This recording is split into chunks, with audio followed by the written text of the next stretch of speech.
que Ethereum, otra de las criptos muy importante también, en verde, sigue entonces también levantando un 2,25% en comparación con el día de ayer y cotizando por arriba de los $1.600, la segunda criptomoneda más importante. No te sabía con esta capacidad para asesor de inversores.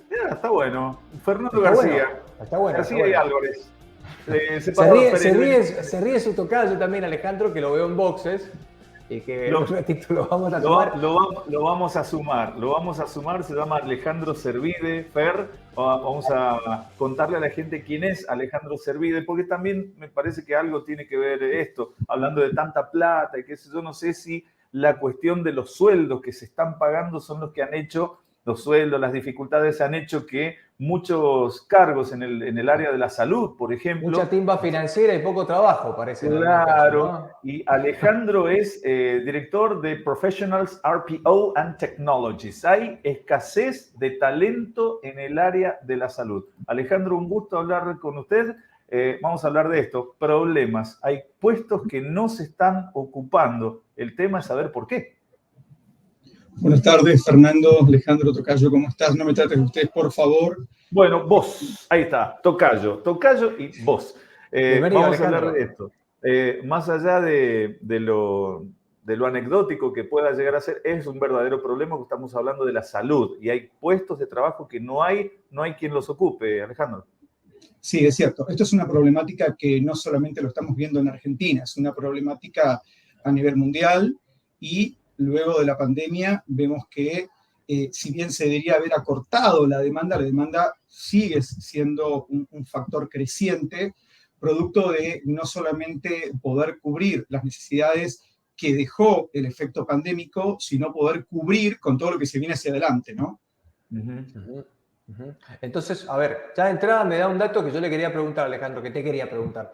Que si esto era algo que habían notado antes de la pandemia o después de la pandemia. Vos decís que después de la pandemia se ha recrudecido, por ejemplo, el tema de la falta de enfermeros, de médicos, instrumentadores quirúrgicos, bioquímicos, entre otros. Después de la pandemia se ha producido este bache, esta falta de puestos laborales para estos cargos. Sí, en el área de salud siempre tuvimos demanda y sobre todo en Argentina. Obviamente, post pandemia se incrementó. Y como decía, no solamente en Argentina. Hoy por hoy, estos profesionales cuentan con un pasaporte universal, es decir, en algunos casos tienen que manejar algún dominio de idiomas específicos, pero lo que están buscando es que puedan tener esas competencias básicas desde los hard, es decir, desde su misma profesión, pero también muchas de las habilidades blandas o soft, como le llamamos, que tiene que ver con adaptarse a distintas culturas. Pero post pandemia esta necesidad incrementó y sobre todo para poder cubrir otras demandas que también se dan en Argentina y en otros mercados, ¿no? Como tiene que ver con el post-pandemia, todo el seguimiento, el tratamiento, el acompañamiento que hay que darles a los pacientes, independientemente de los roles. Obviamente el más demandado está siendo la posición de enfermería, por todo lo que les estoy compartiendo. Luego, las posiciones de los médicos, desde áreas generales hasta determinadas especialidades. Alejandro, ¿y cuál sería la solución para encontrarle a este problema? Porque que falten enfermeros, la verdad, es muy grave. ¿Cómo contrarrestamos esto? Sí, no lo digo yo. La gente de salud dice que justamente hay tres drivers importantes para trabajar profundamente, sobre todo en nuestro país. El primero que tiene que ver con el salario, las remuneraciones, los sueldos en el área de salud justamente no son para nada competitivas con remuneraciones que pagan en este mismo rubro en otros países, sin ir más lejos en los países vecinos. El segundo driver muy importante es el modelo híbrido, si bien para un montón de consultas ya se han adaptado y de hecho ante una urgencia, guardia de primeros auxilios o por un simple dolor de cabeza, agregando un poco de hipertensión, uno puede acceder hoy a una consulta virtual y poder resolver la situación, pero hay mucha resistencia. Y el tercer punto importante es el tema del desarrollo profesional. Son tres factores que hay que trabajar profundamente. ¿Para qué? Para que estas áreas sean atractivas y que más personas decidan en los próximos años, más allá de la vocación, que cada uno de los que estudian estas carreras te llama la vocación y no tal vez el desarrollo económico que puede generar invertir en tantos tiempos de estudio en una carrera de medicina, por ejemplo, ¿no? Y en esta especie, Alejandro, de fuga de cerebros, digámoslo de esa forma, ¿hacia dónde están emigrando? Me dices países vecinos, pero ¿hay datos más precisos de médicos que Sí. estén yendo a Brasil, a Uruguay, a Chile, a Colombia? ¿A dónde? No, cuando yo te decía países vecinos, te decía la relación de las remuneraciones versus el costo de vida y comparando con otras profesiones. Cuando digo de profesionales que están inmigrando Sí. sobre todo, digo, Estados Unidos, por ejemplo, Randstad está a nivel mundial en los principales países y hemos hecho búsquedas de enfermeros con un inglés intermedio para radicarse dando servicios en diferentes empresas y distintos organismos.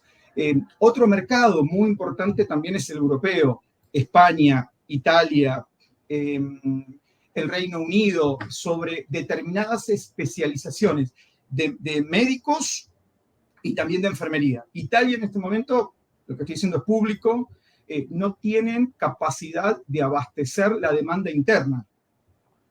Wow. Claro. O sea, sí, era una de las noticias que hace unos meses, se ve que nosotros tuvimos conocimiento de esto hace unos meses, Alejandro, no ha cambiado nada desde entonces hasta ahora, no se le puede encontrar la solución.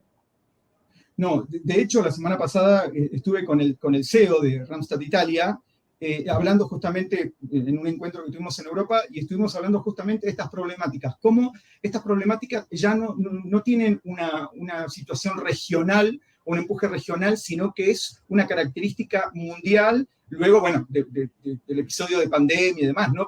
Pero son características que se están dando a nivel universal, en diferencias con tal vez otras carreras y otros mercados. Pero vos lo habías dicho al principio, todo lo que tiene que ver con carreras tecnológicas, bueno, la medicina es una materia hiper importante y en algunos países hay mucho para trabajar en hacer atractivas estas carreras más prácticas, en donde las personas decidan en el momento de optar por una carrera a futuro, bueno, la vocación acompaña el esfuerzo.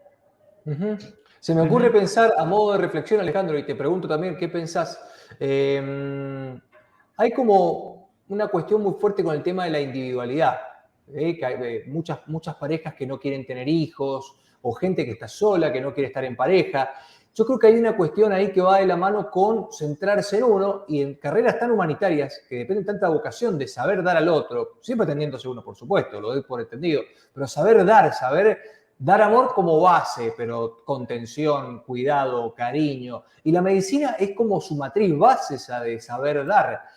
Puede que haya algún paradigma ahí, eso, psicológico, sociológico, que está en crisis, y eso también entonces termina repercutiendo esta ciencia, la medicina. Sí, se puede dar. Lo que está diciendo es una muy buena conclusión. De hecho, normalmente cuando uno toma este tipo de decisiones, obviamente trata de cerrarlo con su núcleo familiar y son decisiones que van más allá, ¿no? Y sobre todo, hace muy poquito entrevisté una pareja de médicos que pensando en el futuro de sus hijos y demás, pensaban, pero sobre todo por hacer una experiencia con el exterior, sobre todo algunos médicos tal vez de mediana edad, pensando en hacer una buena experiencia en el exterior para luego volver a tener características distintas para un mercado también complejo desde lo competitivo, ¿no? Estamos hablando de médicos, entonces el tema de salud influye mucho. Alejandro, te queremos agradecer mucho por este paneo, se podría decir, sobre un problema del que mucha gente tal vez no tenía conocimiento, o sí, tal vez siendo paciente de una clínica o un hospital, empezaban a notar como que faltaban algunas cosas. Hoy, lamentablemente, lo sabemos en concreto. Sí, hay demanda en el área de salud y hay escasez de profesionales en el rubro de la salud. Alejandro Servide, director de Professionals RPO and Technologies. Te agradecemos mucho el tiempo y esperamos que si volvemos a hablar que esto sea para celebrar que hay muchos médicos que puedan atender a muchos pacientes. Ojalá. Un abrazo. Ojalá que sea. A disposición. Gracias. Gracias. Muchas gracias. Buenas tardes. Hasta luego, Alejandro. Muchas gracias. Muchísimas gracias. Bueno, ahí hablábamos con Alejandro Fer, repasamos un poquitito, que vos lo estabas contando también, que están faltando enfermeros, médicos, directores médicos, instrumentadores, instrumentadores quirúrgicos, codificador quirúrgico y bioquímico, los puestos que están faltando, que hay mucha demanda también para esto. Fer, no nos queda mucho, yo te voy a traer nada más, no tengo imagen de apoyo para esto que voy a traer, pero sí te lo voy a comentar y me parece